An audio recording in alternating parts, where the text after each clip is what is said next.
కాంగ్రెస్ కార్పొరేటర్లు ఎమ్మెల్యేలు పక్షపాతంతో వ్యవహరిస్తూ హైదరాబాద్ ప్రాంత ప్రజలకు అన్యాయం చేస్తున్నారని కేంద్ర మంత్రి కిషన్ రెడ్డి మండిపడ్డారు.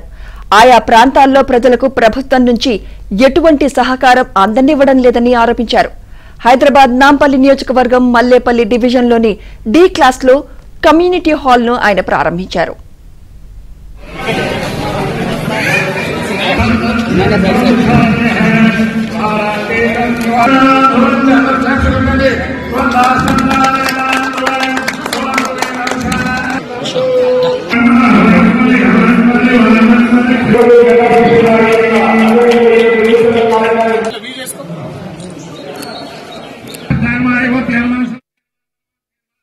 నాంపల్లి అసెంబ్లీ నియోజకవర్గంలో వివిధ ప్రాంతాలలో అభివృద్ధి కార్యక్రమాలను ప్రారంభిస్తున్నాం.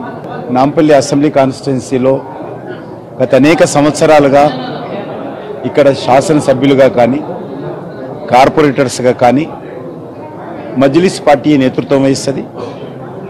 మజ్లిసేతర ప్రాంతాలలో వాళ్లకు ఓట్లు రానటువంటి ప్రాంతాలలో ఏ రకంగా ప్రభుత్వం నుంచి సహకారం రాకుండా అడ్డుకుంటారు.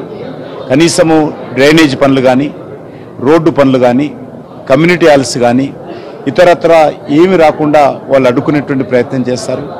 ఒక ప్రజాప్రతినిధులుగా నిష్పక్షపాతంగా అన్ని ప్రాంతాల అభివృద్ధికి కృషి చేయాల్సినటువంటి కార్పొరేటర్స్, ఎమ్మెల్యేలు నిర్లక్ష్యంగా వ్యవహరిస్తూ, పక్షపాతంతో వ్యవహరిస్తూ ఇక్కడ ఉండేటువంటి ప్రజలకు అన్యాయం చేస్తారు. అందుకే ఒక పార్లమెంట్ సభ్యుడిగా నా ప్రాంతంలో ఆ యొక్క నిర్లక్ష్యానికి గురైనటువంటి ప్రాంతాలకు ఉన్నంతలో సౌకర్యాలు కల్పించేటువంటి ప్రయత్నము ఇటు ప్రభుత్వంతో, జిహెచ్ఎంసీతో, వాటర్ వర్క్స్ డిపార్ట్మెంట్తో మాట్లాడి